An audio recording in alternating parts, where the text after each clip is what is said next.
Okay, hello everyone, welcome to my channel Chem Zone developing scientific approach. इस video में हम बात कर रहे हैं रदरफोर्ड एक्सपेरिमेंट की या कहीं की रदरफोर्ड एटॉमिक मॉडल की और उसकी लिमिटेशन की।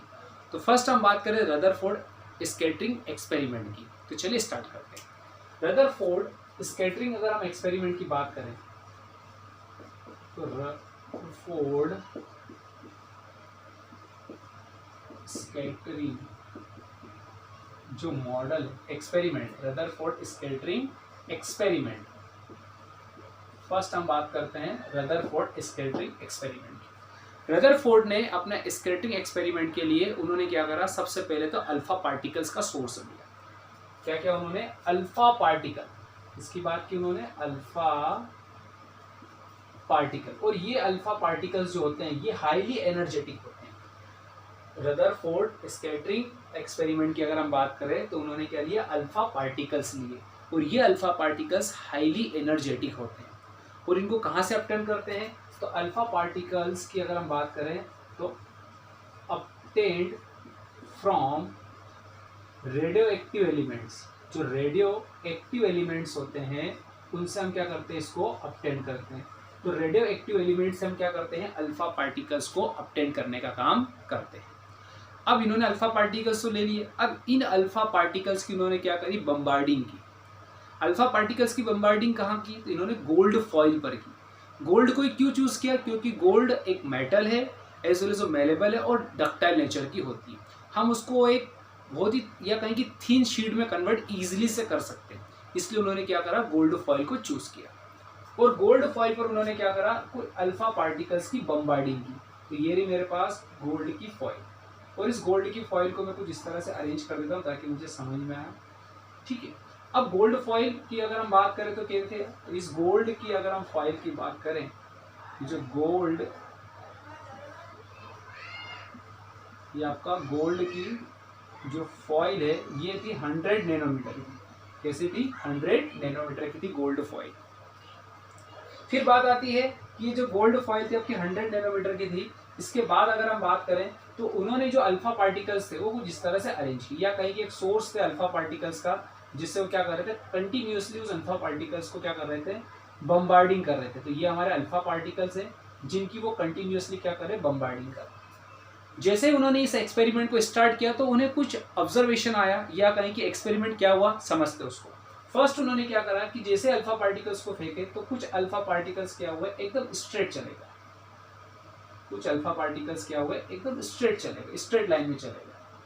ठीक, फिर उन्होंने अल्फा पार्टिकल्स को फेंका तो कुछ अल्फा पार्टिकल्स गए और डेविएट हो गए। क्या हो गए, डेविएट हो गए कुछ इस तरह से। फिर उन्होंने वापस अल्फा पार्टिकल्स को फेंका, वो अल्फा पार्टिकल्स गए और कमबैक हो गए अपने ओरिजिनल पाथ में, या कहीं की रिटर्न आ गए अपने ओरिजिनल पाथ। ये फिनोमेना कंटिन्यू उन्होंने किया, कम से कम काफी टाइम किया उन्होंने, और उनके पास कुछ नई बातें पता चली फिर उन्हें कि कुछ अल्फा पार्टिकल स्ट्रेट चले गए, कुछ अल्फा पार्टिकल्स डेविएट हो गए। तो ये जो अल्फा पार्टिकल्स डेविएट हो रहे हैं या कुछ स्ट्रेट चले गए, इसका रीजन क्या है। तो उन्होंने ये कहा कि जब हम अल्फा पार्टिकल्स की बम्बार्डिंग करते हैं गोल्ड फॉइल पर, तो गोल्ड फॉइल में कुछ अल्फा पार्टिकल स्ट्रेट चले जाते हैं टकराने पर। तो जैसे फेंके उन्होंने बम्बार्डिंग की अल्फा पार्टिकल की, तो वो क्या हुआ, एकदम स्ट्रेट चले गए। कुछ अल्फा पार्टिकल्स उन्होंने फेंके तो वो क्या हो गए, डेविएट हो गए। और कुछ अल्फा पार्टिकल्स फेंके तो वो क्या हो गए, रिटर्न हो गए, कमबैक हो गए अपने ओरिजिनल पाथ में। तो ये फिनोमिना उनको देखने को मिला। लेकिन इसके पीछे का रीजन क्या था, ऐसा क्यों हुआ। तो अगर हम उन रीजन की बात करें कि जो रदरफोर्ड ने अपने स्कैटरिंग मॉडल में जो ऑब्जर्व किया था उसकी अगर हम बात करें, तो फर्स्ट रीजन ये है कि जो हमारा गोल्ड फॉइल है, या कहें कि ये गोल्ड फॉइल की एक तरह से एटम की तरह है। ठीक है, तो उन्होंने ये कहा कि जो एटम है हमारा, उस एटम में लार्ज वैकेंट स्पेस है। क्या है, लार्ज वैकेंट स्पेस है, या कहें कि कुछ इलेक्ट्रॉन कुछ इस तरह से अरेंज है। और जब वो अल्फा पार्टिकल्स की बम्बारिंग कर रहे हैं तो वो अल्फा पार्टिकल्स क्या हो रहे हैं, इन इलेक्ट्रॉन को क्या कर रहे हैं, हल्का सा टच करते हुए या कहीं की स्ट्रेट लाइन में वो जाने लगे। क्योंकि अल्फा पार्टिकल का जो मास है वो ज़्यादा है एज कम्पेयर टू अगर हम इलेक्ट्रॉन की बात करें। तो इलेक्ट्रॉन तो एक स्मॉल पार्टिकल है, जैसे अल्फा पार्टिकल्स की बम्बार्डिंग की तो अल्फा पार्टिकल्स क्या होगा, स्ट्रेट चले गए, क्योंकि इस एटम के अंदर बहुत ज़्यादा लार्ज वैकेंट स्पेस है। क्या है, इसके अंदर लार्ज वैकेंट स्पेस है, जिसकी वजह से ये अल्फा पार्टिकल्स क्या हुआ, स्ट्रेट चले गए। फिर उन्होंने वापस अल्फा पार्टिकल्स को फेंका या कहा कि बम्बार्डिंग की, तो अब अल्फा पार्टिकल्स क्या हुए, डेविएट हो गए। क्यों हुए डेविएट? क्योंकि इस एटम के सेंटर में उनको कुछ पॉजिटिव चार्ज देखने को मिले, क्योंकि हमारा जो अल्फा पार्टिकल्स है वो क्या है, पॉजिटिव चार्ज पार्टिकल है। और ये जब पॉजिटिव चार्ज पार्टिकल को जैसे उन्होंने बम्बार्डिंग की तो क्या हुआ कि सेंटर में भी क्या था, कुछ पॉजिटिव चार्ज, और ये पॉजिटिव चार्ज और अल्फा पार्टिकल के पॉजिटिव चार्ज में क्या होने लगा, रिपल्सन होने लगा। और रिपल्सन हुआ तो ये क्या हो गया, अल्फा पार्टिकल डेविएट हो गया। तो यहाँ पर अल्फा पार्टिकल स्कैटर्ड क्यों हुआ, ये डेविएट क्यों हुआ, क्योंकि ये न्यूक्लियस के अंदर, ये सॉरी सेंटर में जो पॉजिटिव चार्ज है उनके अंदर और जो अल्फा पार्टिकल के जो पॉजिटिव है इनमें रिपल्सन होने लगा, और रिपल्सन होने की वजह से ये क्या हो गया, हमारे डेविएट हो गया। ठीक है, अभी पॉजिटिव क्या है, तो उन्होंने कहा कि ये जो पॉजिटिव जो है हमारे पास, इनको तो हम प्रोटॉन कहते हैं। क्या कहते हैं, प्रोटॉन। अभी बता रहा हूँ और कंसेप्ट क्या है ना। अभी इतना समझना कि जैसे अल्फा पार्टिकल्स को उन्होंने थ्रो किया तो ये पॉजिटिव और अल्फा पार्टिकल के पॉजिटिव के बीच में रिपल्शन हुआ और वो क्या हो गया, डेविएट हो गया हमारा अल्फा पार्टिकल्स। फिर उन्होंने वापस फेंका अल्फा पार्टिकल्स को, तो वो क्या हुआ, आए और वापस टकराकर या कहीं की कमबैक हो गए अपने ओरिजिनल पाथ। तो ओरिजिनल पाथ में कमबैक क्यों है, क्योंकि इस सेंटर में उनके पास नंबर ऑफ पॉजिटिव चार्ज और नंबर ऑफ न्यूट्रॉन भी थे। क्या थे इसके अंदर, पॉजिटिव चार्ज भी थे और नंबर ऑफ न्यूट्रॉन भी थे। तो पॉजिटिव और नेगेटिव चार्ज होने की वजह से ये सेंटर क्या हो गया, थोड़ा सा हेवी हो गया, और हेवी होने की वजह से जैसे अल्फा पार्टिकल्स आया तो वो क्या करा, टकराया और वापस चले गया। तो वापस अपना ओरिजिनल या कहीं की कमबैक हो गया। तो क्यों हुआ, क्योंकि ये जो सेंटर था ये अब थोड़ा सा मैसिव या कहीं की डेंस हो चुका है, इस वजह से हमारा अल्फा पार्टिकल्स आया और टकराकर कमबैक हो गया अपने ओरिजिनल पाथ। और इसी पॉइंट को उन्होंने फिर ऑब्जर्व करा, किसने, हमारे रदरफोर्ड ने। क्या ऑब्जर्व किया, उन्होंने कहा कि ये जो सेंटर होता है एटम के अंदर, एटम के अंदर जो सेंटर होता है इसको उन्होंने न्यूक्लियाई नाम दिया। क्या नाम दिया उन्होंने, इसको उन्होंने नाम दिया न्यूक्लियाई। क्यों नाम दिया, क्योंकि इसके अंदर उसको नंबर ऑफ प्रोटॉन और नंबर ऑफ न्यूट्रॉन देखने को मिलते हैं। क्या कहा मैंने कि ये जो अल्फा पार्टिकल्स है जैसे ही आया और टकराकर कमबैक हुआ, क्योंकि ये जो सेंटर वाला पॉइंट है यहाँ पर अब वो जो सेंटर पॉइंट है वो थोड़ा सा डेंस हो गया है या मैसी हो गया है, क्योंकि यहाँ पर उसको क्या देखने को मिला, नंबर ऑफ प्रोटॉन और नंबर ऑफ न्यूट्रॉन। और number of proton number of neutron atom के सेंटर में प्रेजेंट है। साथ ही इसको उन्होंने क्या कहा, न्यूक्लियाई कहा। क्या कहा, न्यूक्लियाई। तो फर्स्ट टाइम एटम के अंदर न्यूक्लियाई का पता चला रदरफोर्ड स्कैटरिंग एक्सपेरिमेंट से। और ये पता चला कि एटम के अंदर जो न्यूट्रॉन और जो प्रोटॉन होते हैं वो सेंटर में प्रेजेंट होते हैं, और उसी वजह से हमारे जो अल्फा पार्टिकल्स हैं जो आए और स्ट्राइक करने के बाद या कहीं कि जैसे ही वो बम्बार्डिंग की तो टकराकर कमबैक हो गए अपने ओरिजिनल पाथ में, क्योंकि जो सेंटर है उस सेंटर की अगर हम बात करें तो उसको उन्होंने न्यूक्लियाई कहा, और उस न्यूक्लियाई के अंदर नंबर ऑफ प्रोटॉन्स और नंबर ऑफ न्यूट्रॉन्स होते हैं। ठीक है, ये बात पता चली अब हमें यहाँ पर। सो इस तरह से हम रदरफोर्ड स्कैटरिंग एक्सपेरिमेंट की बात करते हैं। एक और बात, ये जो पार्टिकल्स है कितने कमबैक हुए, कितने हुए, तो अगर हम बात करें कि ये जो हमारा अल्फा पार्टिकल जो डेविएट हुआ था, 1 आउट ऑफ 200 जो पार्टिकल्स थे वो क्या हुए, डेविएट हुए। और अगर हम बात करें कि ये जो रिटर्न कमबैक हुई कितने हुए, तो 1 आउट ऑफ 20,000 अल्फा पार्टिकल्स क्या होगा। तो ये जो हमें देखने को मिला है, क्या देखने को मिला कि 1 आउट ऑफ 200 जो पार्टिकल्स अल्फा पार्टिकल डेविएट हुआ, और 1/20,000 जो अल्फा पार्टिकल्स थे वो रिटर्न हो गए, कमबैक हो गए अपने ओरिजिनल पार्ट। ये पूरा फिनोमिना हमें देखने को मिलता है रदरफोर्ड स्कैटरिंग मॉडल से या रदरफोर्ड स्कैटरिंग एक्सपेरिमेंट से। अब बात आती है कि एटम के अंदर न्यूक्लियस है या कहीं की न्यूक्लियाई है, तो रदरफोर्ड ने अपना न्यूक्लियाई के रिस्पेक्ट में भी कंसेप्ट दिया। क्या कंसेप्ट दिया, तो उन्होंने कहा कि एटम जो होता है उस एटम के अंदर प्रेजेंट होता है न्यूक्लियाई। क्या प्रेजेंट होता है, न्यूक्लियाई। और अगर मैं इस न्यूक्लियाई की बात करूं तो ये बहुत ही स्मॉल होता है एज कंपेयर टू एटम। देखिए ये रहा मेरा एटम, और इस एटम के अंदर प्रेजेंट होगा न्यूक्लियाई। तो इस न्यूक्लियाई की बेटा अगर मैं बात करूं तो क्या है, बहुत ही स्मॉल है। ठीक है, एटम के कंपैरिजन में क्या है, ये एटम के कंपैरिजन में हमारा न्यूक्लियाई क्या है, स्मॉल है। तो न्यूक्लियाई क्या होता है हमारा, स्मॉल होता है एज कंपेयर टू एटम के। ठीक है। इसके बाद अगर हम बात करें कि स्मॉल होता है तो कितना स्मॉल होता है, तो इन्होंने कहा कि जो एटम जो हमारा न्यूक्लियस होता है, इसको उन्होंने क्या कहा, इसको उन्होंने न्यूक्लियस कहा। एक काम कीजिए, आप पहले इतना सा राइट कर दीजिए क्योंकि मुझे ये इरेज करना होगा, या चाहो तो आप स्क्रीनशॉट ले लीजिए, जल्दी से कीजिए, स्क्रीनशॉट ले लो आप। ठीक, अब हम बात करेंगे रदरफोर्ड न्यूक्लियाई या कहें कि रदरफोर्ड न्यूक्लियर मॉडल की। रदरफोर्ड न्यूक्लियर मॉडल की अगर हम बात करें तो क्या होगा, देखते हैं और आगे बढ़ते हैं।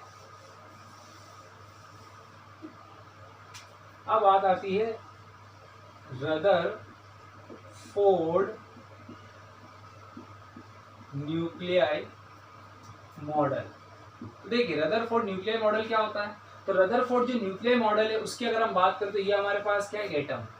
और इस एटम की अगर हम बात करें तो इस एटम के सेंटर में क्या है, न्यूक्लियस है। ठीक है, क्योंकि अभी बताया हमने रदरफोर्ड स्कैटरिंग मॉडल्स के एक्सपेरिमेंट से, तो रदरफोर्ड के जो कंसेप्ट था उसी के अंदर अगर हम बात करें तो एटम के सेंटर में क्या होता है, न्यूक्लियस होता है, जिसको हमने कहा न्यूक्लियाई। और इसी न्यूक्लियाई की अगर हम बात करें तो इसके अंदर क्या होते हैं, इसके अंदर प्रेजेंट होते हैं नंबर ऑफ प्रोटॉन और प्रेजेंट होते हैं नंबर ऑफ न्यूट्रॉन। क्या प्रेजेंट होते हैं, नंबर ऑफ न्यूट्रॉन। तो देखिए भैया, हमारा जो एटम है उस एटम के सेंटर में जो न्यूक्लियाई है उस न्यूक्लियाई में नंबर ऑफ प्रोटॉन और नंबर ऑफ न्यूट्रॉन देखने को मिलेंगे। ठीक है, फिर बात आती है कि इसके साइज की, तो न्यूक्लियस का जो साइज होता है, किसका साइज, हमारा जो न्यूक्लियस है इसके अगर हम साइज की बात करें तो कितना होता है, 10⁻³ सेंटीमीटर होता है। कितना होता है, 10⁻³ सेंटीमीटर होता है हमारे न्यूक्लियस का साइज। ठीक है, एक और बात, अब ये तो साइज की बात हो गई। फिर अगर हम बात करें एटम का साइज क्या होता है, तो एटम का जो साइज है, किसका, एटम का साइज की अगर हम बात करें तो कितना होगा, तो ये होता है 10⁻⁸ सेंटीमीटर। मतलब देख लीजिए आप, इससे 5 टाइम्स में वेरी आ रहा है। ठीक है, तो क्या कहा मैंने, रदरफोर्ड न्यूक्लियर मॉडल की बात करें, रदरफोर्ड न्यूक्लियस की बात करें, रदरफोर्ड के न्यूक्लियस की बात करें, तो रदरफोर्ड का जो न्यूक्लियस होता है वो स्मॉल होता है, बहुत ही स्मॉल होता है, ऐसा हम बोल सकते हैं, एटम के कंपैरिजन में बहुत ही छोटा है। और अगर इसके हम रेडियस की बात करें या साइज की बात करें तो न्यूक्लियस का साइज 10⁻13 सेंटीमीटर होता है और एटम का जो साइज होता है 10⁻8 सेंटीमीटर होता है। फिर बात आती है कि ये जो न्यूक्लियस है, या कहें कि जो न्यूक्लियस, इसमें क्या होता है, इसमें नंबर ऑफ प्रोटॉन्स होते हैं और नंबर ऑफ न्यूट्रॉन होते हैं। इसकी वजह से ये क्या होता है, हेवी होता है। और इसके चारों तरफ अगर हम बात करें तो क्या प्रेजेंट होते हैं, इसके चारों तरफ प्रेजेंट होते हैं नंबर ऑफ इलेक्ट्रॉन। क्या प्रेजेंट होते हैं, नंबर ऑफ इलेक्ट्रॉन। तो सेंटर में होंगे number of neutron, number of proton, और इसके चारों तरफ कौन रिवॉल्व करते हैं, नंबर ऑफ इलेक्ट्रॉन। ठीक, अब बात आती है कि हमारे जो इलेक्ट्रॉन है वो कहाँ होंगे, तो ये इलेक्ट्रॉन जो है ना वो रिवॉल्व करते हैं अराउंड द न्यूक्लियस। मतलब इलेक्ट्रॉन जो है ना ये क्या कर रहा है, आपका कंटिन्यू रिवॉल्व कर रहा है अराउंड द न्यूक्लियस। मतलब न्यूक्लियस के चारों तरफ हमारा जो इलेक्ट्रॉन है वो रिवॉल्व कर रहा है, कंटिन्यूअसली क्या कर रहा है, हाई स्पीड के साथ रिवॉल्व कर रहा है इलेक्ट्रोस्टैटिक अट्रैक्शन के साथ। तो इलेक्ट्रोस्टैटिक अट्रैक्शन के साथ हमारा जो इलेक्ट्रॉन है वो कंटिन्यू क्या कर रहा है, रिवॉल्व कर रहा है, या कहीं कि उसके हाई स्पीड के साथ घूम रहा है अराउंड द न्यूक्लियस। तो इलेक्ट्रॉन जो होते हैं वो क्या होते हैं, इलेक्ट्रॉन ये क्या करते हैं, रिवॉल्व करते हैं। क्या करते हैं, रिवॉल्व करते हैं अराउंड, कहाँ पर, अराउंड द न्यूक्लियस के। किसके, हमारा जो न्यूक्लियस होता है उसके चारों तरफ हमारा एटम इलेक्ट्रॉन क्या करता है, electron revolve around the nucleus. और हाई स्पीड के साथ में ये रिवॉल्व होता है और इलेक्ट्रोस्टैटिक अट्रैक्शन के साथ में क्या करता है, कंटिन्यू रिवॉल्व होता है। ठीक है, इसके बाद अगर हम बात करें तो हमारे पास एक और पॉइंट है कि इलेक्ट्रॉन जो होते हैं वो रिवॉल्व तो कर रहे हैं, तो कैसे कर रहे हैं, तो ये पॉजिटिव चार्ज है और ये क्या आपका नेगेटिव चार्ज, तो इनके बीच में क्या होगा, इलेक्ट्रोस्टैटिक इंटरेक्शन होगा। क्या होगा, तो इलेक्ट्रॉन जो होते हैं ये कैसे रिवॉल्व करते हैं, इलेक्ट्रॉन और जो हमारा न्यूक्लियस होता है, कौन होता है, न्यूक्लियस जो होता है, इनके बीच में क्या होता है, या कहें कि electron and nucleus are held together. क्या होते हैं, टुगेदर बाय इलेक्ट्रोस्टैटिक अट्रैक्शन। क्या देखने को मिलता है, इलेक्ट्रोस्टैटिक अट्रैक्शन देखने को मिलता है। इलेक्ट्रोस्टैटिक फोर्स ऑफ अट्रैक्शन बोल सकते हैं हम इसको, क्या बोलेंगे, फोर्स ऑफ अट्रैक्शन, ऐसा लो आप, फोर्स ऑफ अट्रैक्शन। ठीक है, समझना बात को। क्या कहा मैंने ये कहा कि जो रदरफोर्ड है, रदरफोर्ड के न्यूक्लियर मॉडल की अगर हम बात करें तो एटम जो होता है उस एटम के अंदर एक स्मॉल साइज होता है, बहुत ही स्मॉल साइज होता है, वेरी स्मॉल साइज होता है, जिसको हम न्यूक्लियाई कहते हैं या कहीं की न्यूक्लियस। न्यूक्लियाई की अगर हम बात करें तो उसके अंदर number of proton, number of neutron देखने को मिलता है। और इस एटम में जो न्यूक्लियस होता है उसकी अगर हम साइज की बात करें या रेडियस की बात करें तो 10⁻13 सेंटीमीटर होता है, और एटम की साइज की बात करें तो 10⁻8 सेंटीमीटर। इसके अलावा इस न्यूक्लियस के चारों तरफ हमारा क्या करता है, इलेक्ट्रॉन कंटिन्यू रिवॉल्व करने का काम करता है अराउंड द न्यूक्लियस। ये रहा न्यूक्लियस, इसके चारों तरफ क्या करेगा, हमारा इलेक्ट्रॉन रिवॉल्व होगा। फिर हमने कहा ये तो इसका फर्स्ट पॉइंट हो गया, इसका सेकंड पॉइंट, इसका थर्ड पॉइंट, इसका फोर्थ और ये इसका फिफ्थ पॉइंट। फिफ्थ पॉइंट में ये कहा कि जो इलेक्ट्रॉन है और ये जो न्यूक्लियस है इनके बीच में क्या है, एक इलेक्ट्रोस्टैटिक अट्रैक्शन है। क्या है, इलेक्ट्रोस्टैटिक अट्रैक्शन है। तो इलेक्ट्रोस्टैटिक फोर्स ऑफ अट्रैक्शन की वजह से देखो इलेक्ट्रॉन एंड न्यूक्लियस के बीच में क्या है, इलेक्ट्रोस्टैटिक फोर्स ऑफ अट्रैक्शन है, जिसकी वजह से क्या कर रहा है, इलेक्ट्रॉन हमारा कंटिन्यू रिवॉल्व कर रहा है। तो ये सारी चीजें हमें देखने को मिलती है रदरफोर्ड के जो न्यूक्लियर मॉडल था और हमारा जो एटॉमिक मॉडल था उसके अंदर हमें देखने को मिलता है। अब बात आती है लिमिटेशन की, इसकी लिमिटेशन क्या है। तो देखो सबसे पहला इसका जो लिमिटेशन वाला पार्ट है, अगर हम बात करें लिमिटेशन की, तो देखो लिमिटेशन की अगर हम बात करें तो फर्स्ट पॉइंट इसका आता है कि ये स्टेबिलिटी की बात नहीं करता। इसकी स्टेबिलिटी ऑफ एटम, अगर हम बात करें स्टेबिलिटी ऑफ एटम की, तो ये रदरफोर्ड जो हमारा मॉडल है, एटॉमिक मॉडल है, ये एटम की स्टेबिलिटी नहीं बताता।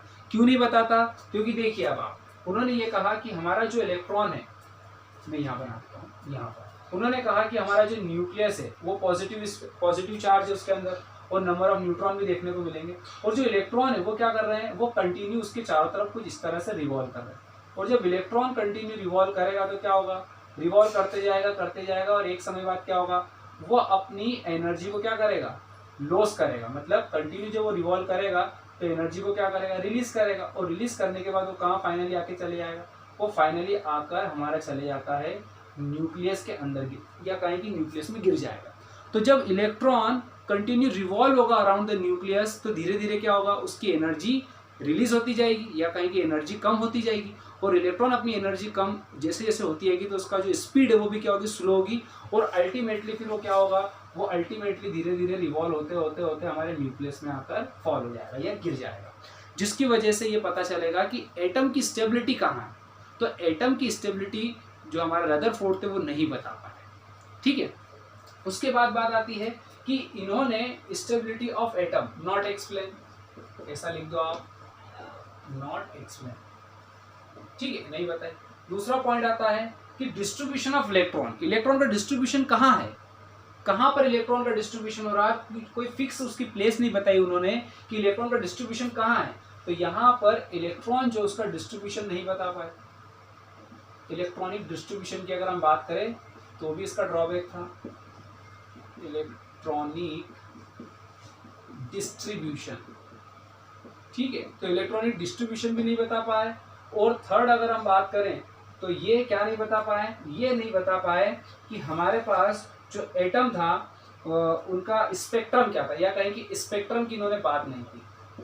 ठीक है, तो ये तीन ऐसे मेजर ड्रॉबैक है हमारे रदरफोर्ड के जो वो एक्सप्लेन नहीं कर पाए। फर्स्ट लिमिटेशन क्या थी उसकी, कि स्टेबिलिटी ऑफ एटम की वो एक्सप्लेन नहीं कर पाए, क्योंकि इलेक्ट्रॉन जो है कंटिन्यू वेलोसिटी के साथ जब रिवॉल्व करते जाएगा तो एक समय के बाद क्या होगा कि उसकी स्पीड कम हो जाएगी या कहीं की एनर्जी को रिलीज कर देगा और फाइनली वो किस में चले जाएगा, हमारे न्यूक्लियस में गिर जाएगा, जिससे एटम हमारा स्टेबल होगा, ये स्टेबल नहीं हो पाएगा। तो ये वो नहीं बताएगा। दूसरी हमारे पास लिमिटेशन थी कि इलेक्ट्रॉनिक जो डिस्ट्रीब्यूशन था वो भी नहीं बता पाए। और थर्ड हमारे पास आता है कि जो स्पेक्ट्रम था एटम का वो भी वो नहीं बता पाए। तो ये इसके मेजर लिमिटेशन थी या कहीं की ड्रॉबैक थे हमारे रदरफोर्ड एटॉमिक मॉडल के। सो इस तरह से हम रदरफोर्ड एटॉमिक मॉडल और उसकी लिमिटेशन की बात करते हैं। इसमें हमने क्या देखा, फर्स्ट हमने देखा रदरफोर्ड स्कैटरिंग एक्सपेरिमेंट, और उसके बाद हमने देखा Rutherford nuclear model. Rutherford scattering जो एक्सपेरिमेंट था उसमें हमने अल्फा पार्टिकल्स की बम्बार्डिंग की गोल्ड फॉइल पर और कुछ ऑब्जर्वेशन हमें देखने को मिले। फिर हमने रदरफोर्ड के न्यूक्लियर की बात की और न्यूक्लियर क्या होता है उसके बारे में उन्होंने कहा। सो इस तरह से हम रदरफोर्ड एटॉमिक मॉडल उसकी लिमिटेशन की बात कर रहे हैं। तो आप इसको भी लिख लीजिए, और thank you so much for watching my video.